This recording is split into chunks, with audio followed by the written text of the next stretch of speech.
To this, another episode of A Million Little TV Shows podcast. This is where we break down and discuss episodes of TV shows that you may not have even heard of. I believe these TV shows need a little more love, and that is what this platform is here to do. Each week we will be covering different shows from all over the globe.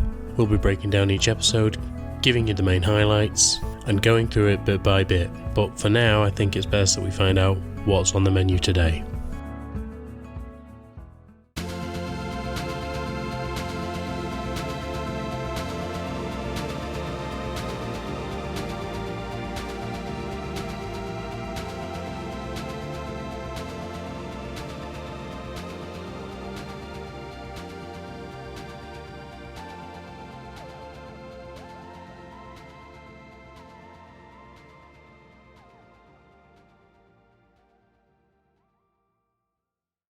Hello there, and welcome back to this, A Million Little TV Shows podcast. This is now episode 9 of season 7, and today we're going to be getting back on that train, and we are going to be heading to the conclusion of what has been a really exciting series when it comes to Nightsleeper. First of all, I want to thank you guys for listening today, and hope you're going to come over to my Patreon and listen to me talk about Game of Thrones over there. That's where I do all my mainstream stuff, whereas this is just the small shows that don't get enough affection and love. When it comes to things like podcasts, big sprawling TV shows get massive podcasts and lots of different angles to come from, whereas I wanted to dedicate myself to shows that people may not know but want to find out about. Or maybe they see something that they like, for instance Ginny and Georgia or The Newsroom, and then they find other programs from this podcast. So hopefully it's doing that. Hopefully you guys are watching the shows that I'm talking about, and I really hope you are enjoying this show. But like I say, today we're going to be heading back on towards that train, and we are going to be hitting episodes 4 to 6 of Nightsleeper. So let's get on with it.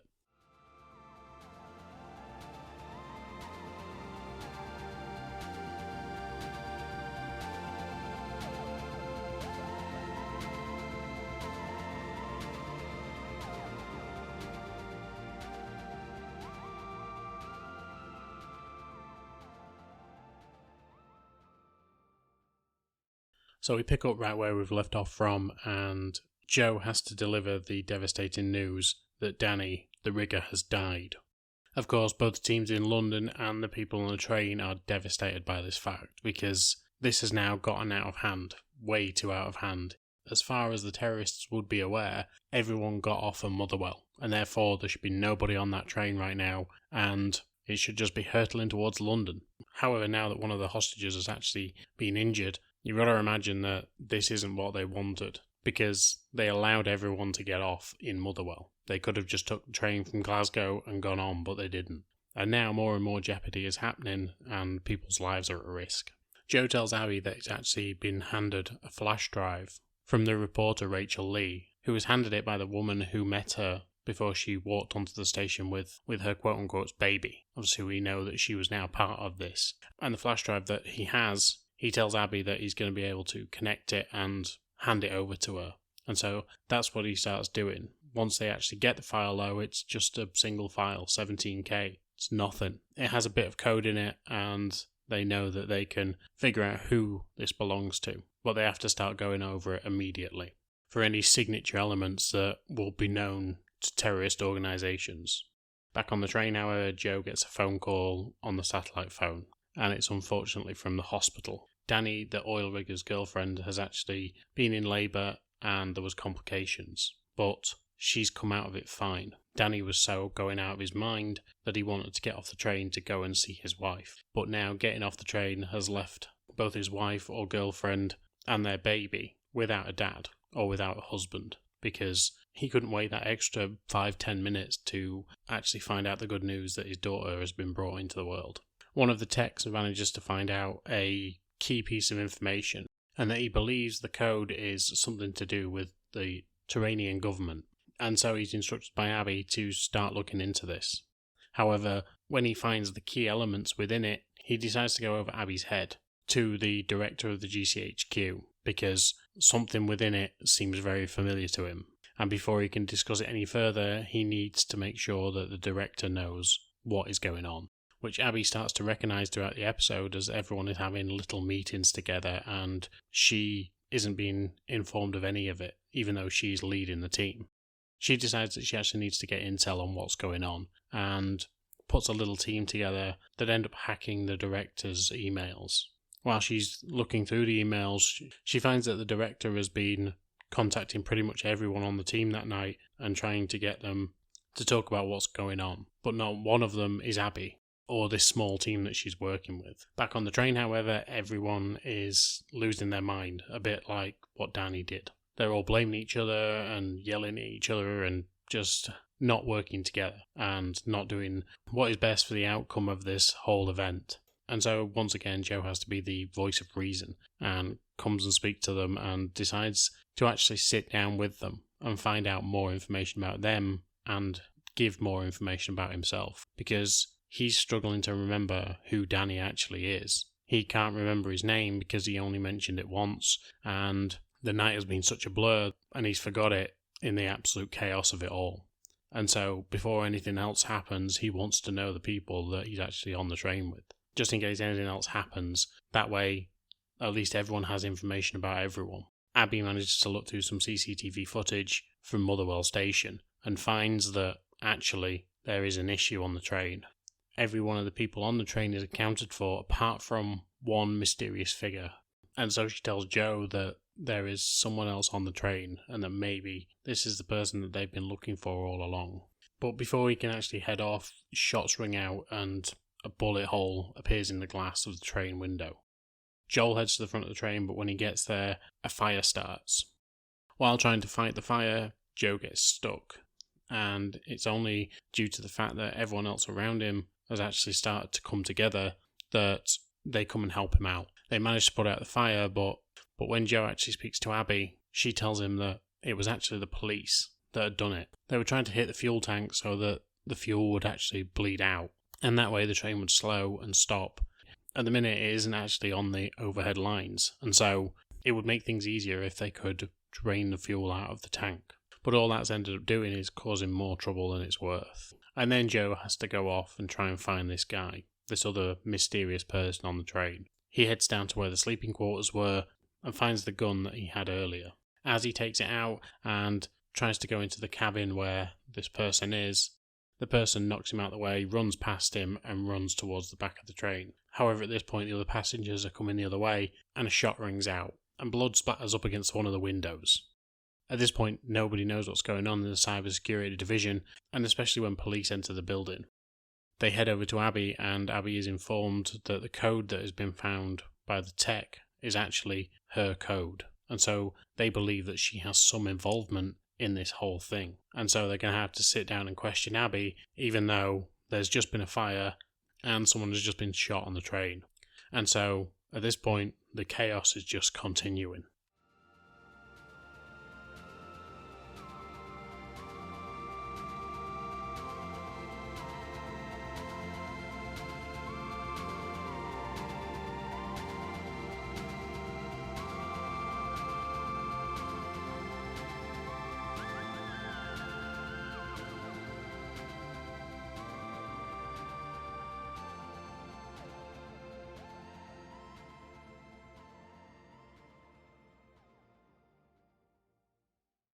Episode 5, and so now the man who is unknown to everyone is rampaging through the train. However, the man that was actually shot was the accountant who, throughout the episode, has been getting more and more drunk. Joe chases the man down, catches him, and corners him. But as he raises the gun and tries to get some information out of this guy, one of the train guards actually jumps in front of Joe and shields this man from anything that's going to happen. And it turns out that this man is an immigrant. He's fallen in love with the train guard. They're heading down towards London for a day out in London. Of course, quite a few of the people don't believe this guy's intentions, but then everyone sees his value because the man who's been shot needs attention, and it turns out that this guy is actually a nurse.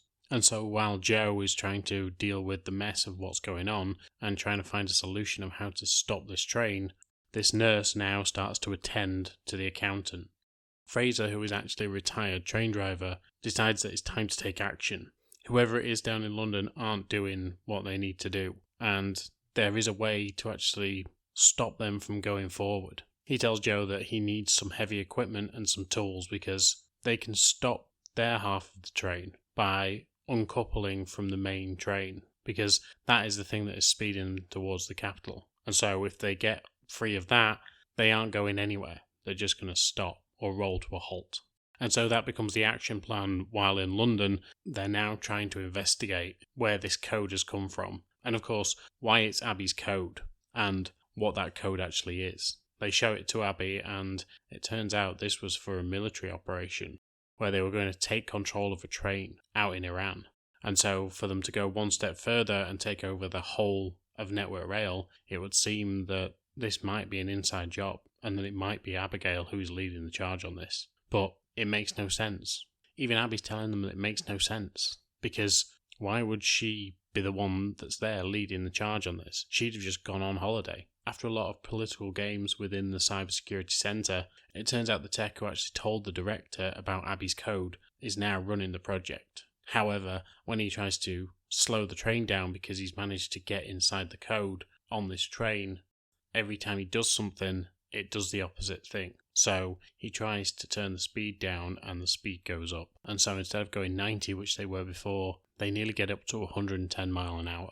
While thinking about the code that she's actually written previously and trying to think of a way to actually get inside it and get around it, Abby realises that all the functionality that she put into it before also has some back doors. And all they have to do is get in through those back doors and shut this down. And she knows how to do it. But she needs the phone that is on the train to be able to do so. On the train, they're actually trying to uncouple the last three cars so that the engine goes forward and the other half starts slowing down.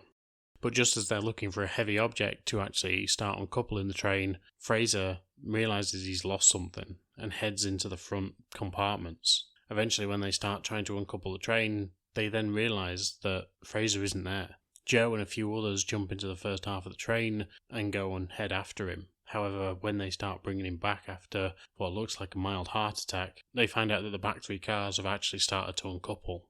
And of course, at this point, the phone is with the minister, who is in the second half of the train. So now they have no real chance, unless they find this second phone, of how they're going to actually stop this train.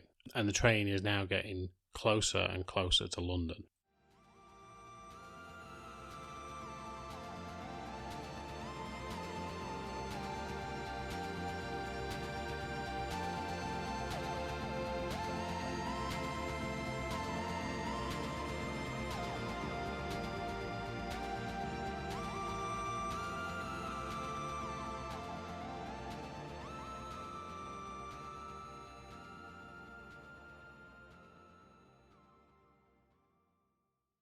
And finally, episode 6.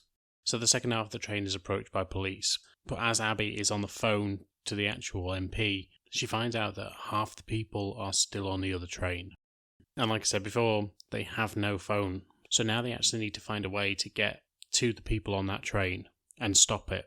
When they get onto the part of the train that's stopped, they think that there should be 6 people on the train, however there aren't. One of them has gone missing, but they haven't got very far. Turns out the reporter has found a bunch of equipment in her bag and fled.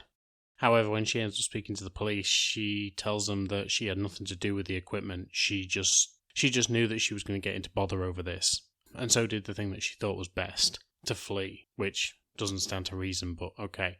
And it turns out that the person who is still on the active train is the person who was actually activating this the whole time.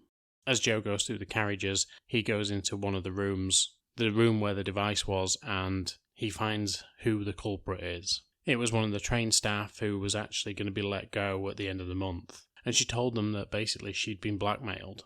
They knew a lot of information about her and she didn't know what to do. And so she just put some wires in place and did the thing. But now she doesn't know what to do. Just as I'm editing this, I just wanted to put in that the equipment that was in the reporter's bag was actually the phone jammer. And so since that was in the other half of the train, the phones are now working. And so Joe has managed to contact Abby through his own phone and has several others and laptops that are now up and working. Abby and Joe have already come up with a plan to actually override the whole system, basically to flood it with information until the point when it just shuts off and reboots itself. And so that is the plan of action. Joe gets a laptop from one of the other passengers and manages to get this file that Abby wants him to download. They're hoping that the old retired driver can actually drive this train one last time. And so, even though he's got a bad heart, they plonk him in front of this laptop, hoping that when the system has been flooded, he will be able to just press the brake and stop the train. Abby does exactly what she says and floods the system with information. However, at this point, they've been told that the train is actually coming in towards Victoria instead. The route has been fully diverted and it is hurtling towards Victoria, where they are.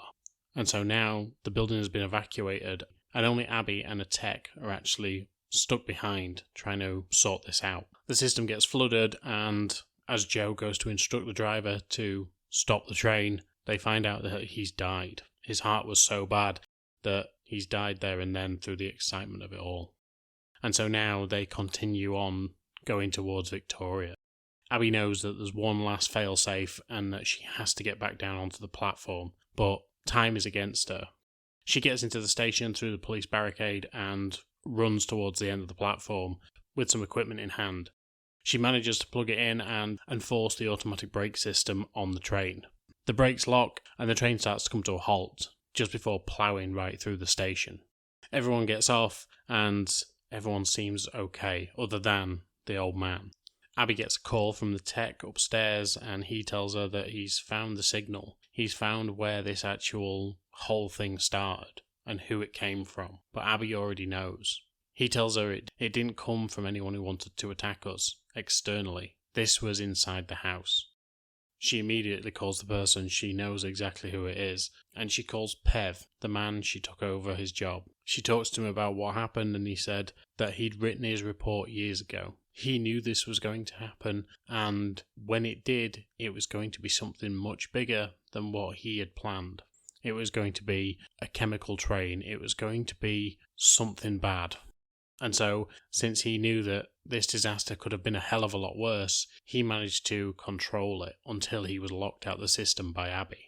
Abby's furious because she was literally stood in the same room as him as he was watching all this unfold, and she can't believe that he put people in danger. He tells her that, as always, it was for the greater good, but she just can't get over the fact that he's done this, and with her code no less. Abby leaves the station and Pev is arrested. And that, friends, is the end.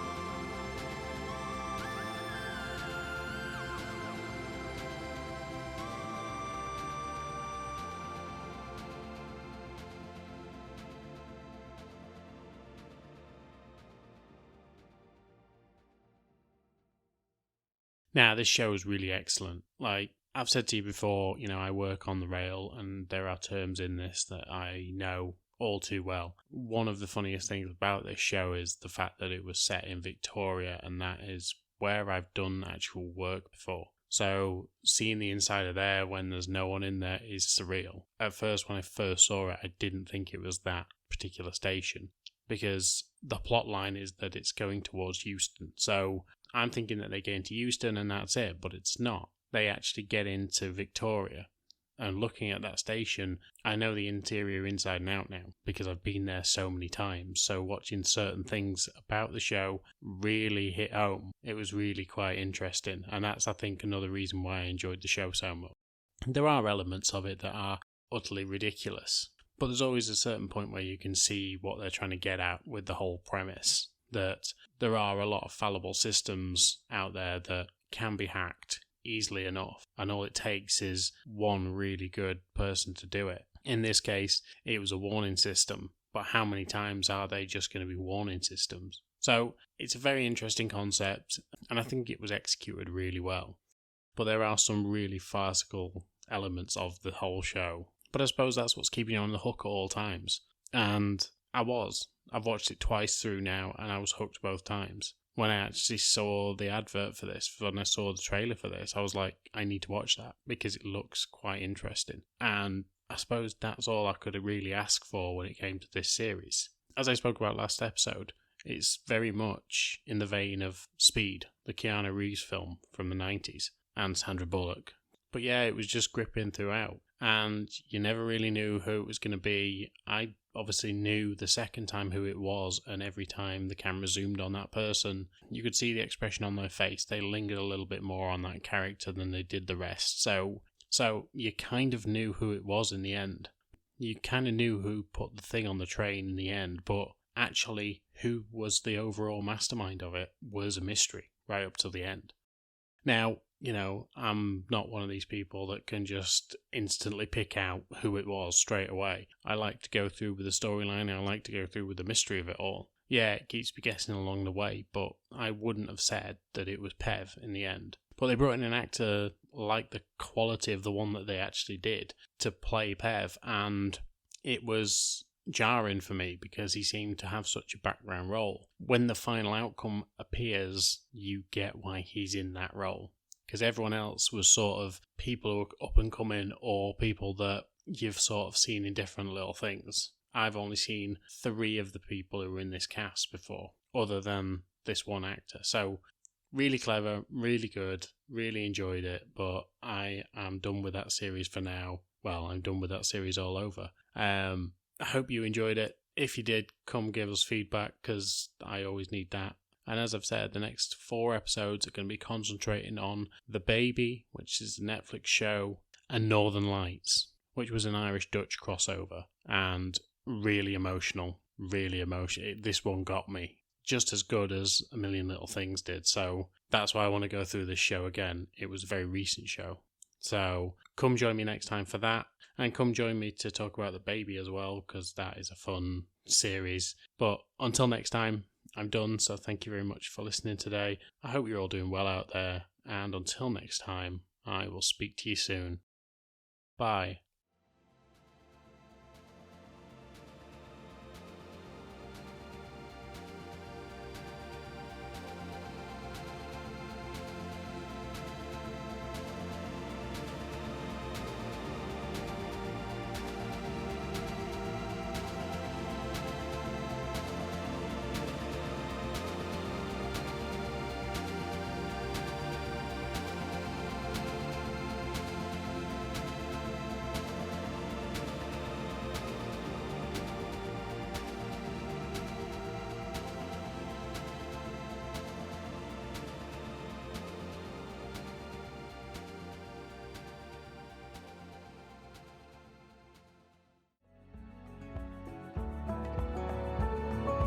And that is it for now, amigos. And yes, I am as angry as you are at me for that sentence, but I hope you enjoyed the show and had some fun along the way. It means a lot that you are listening and supporting me. This is an independent podcast after all, and doesn't get a lot of backing, so it is great to know that you're out there, you're listening. And if you want to come talk to me on any of the platforms I'm on, just come say hi. I'm on Instagram, I'm on Twitter, and I'm even a little bit on TikTok. I don't post that much, but I'm on there. And you can also drop comments in the comment sections on any of the platforms: Spotify, Apple Podcasts, Podbean, wherever you get your podcasts from. But as always, thank you for your time, and I will speak to you soon.